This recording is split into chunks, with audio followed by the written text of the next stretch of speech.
আসসালামু আলাইকুম। সম্মানিত সুপ্রিয় শ্রোতা মণ্ডলী, আসসালামু আলাইকুম। দেশে ও দেশের বাইরে থেকে যারা আমাদের ইউটিউব চ্যানেলটি দেখতেছেন তাদের সবাইকে আন্তরিক প্রীতি ও শুভেচ্ছা জানিয়ে শুরু করতেছি আজকের ভিডিও। দর্শক, আজকে আমরা আমাদের ভিডিওতে একটা আপুকে নিয়ে আসছি, তার কিছু কষ্টের কথা আপনাদের মাঝে শেয়ার করবো। দর্শক, ভিডিওটা না সম্পূর্ণ দেখলে অনুফোন নাম্বারটি ভিডিওতে পাবেন। আসসালামু আলাইকুম। ওয়ালাইকুম আসসালাম। কেমন আছেন? ভালো। ভালো আছেন না? হ্যাঁ। নাম কি আপনার? মিম। মিম, নাম তো সুন্দর। বাবা মা আছে? একটা মা আছে। মা আছে খালি, বাবা নেই? না, বাবা নাই। ভাই বোন? ভাই বোনও নাই, আমি একা। একা?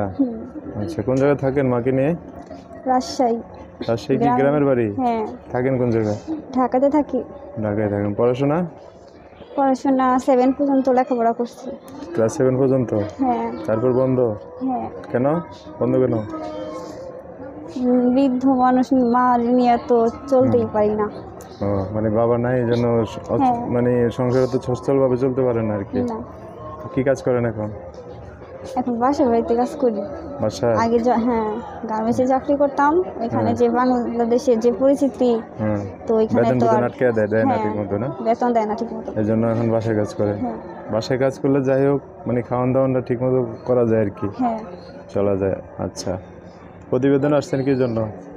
এই তো প্রতিবেদন আসছি হলো ভালো একটা মানুষের জন্য। ভালো মানুষ পাইলে তাকে নিয়ে কি করবেন? বিয়ে করব। বিয়ে করে সংসার করবেন? হ্যাঁ।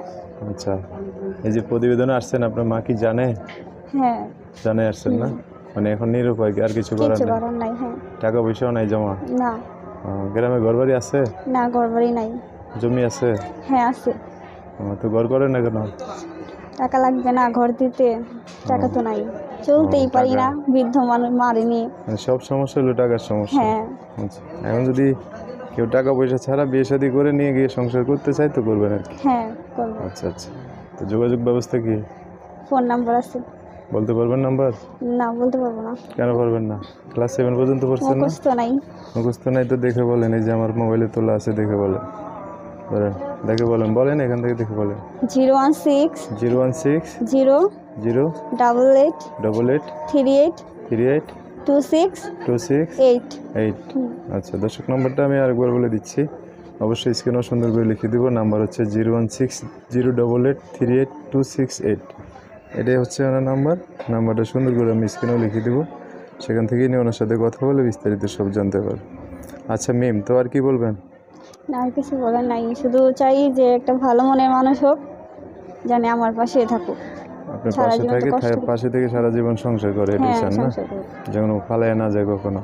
আচ্ছা, এই যে একটা হিজাব পরে ভিডিওতে আসছেন, কেউ যদি দেখা করতে আসে, ঢাকায় যেখানে থাকেন, আসলে দেখা করবেন না বা ঠিকানা দিবেন না? না না, করবো, দেখা করবেন না? এসে আপনার মায়ের সাথেও কথা বলে যেতে পারবেন যদি কেউ আসতে চায় আর কি, দূর দূর। যেহেতু আমার মা জানেই। আচ্ছা, ঠিক আছে। তো দর্শক ভাইয়েরা ফোন দিলে তাদের সাথে ভালো করে কথা বলে। হ্যাঁ, আচ্ছা, ঠিক আছে। দর্শক, আজকের ভিডিও পর্যন্তই। দেখা হবে নতুন কোনো ভিডিওতে। সবাই ভালো থাকবেন। আল্লাহ হাফিজ। আসসালামু আলাইকুম।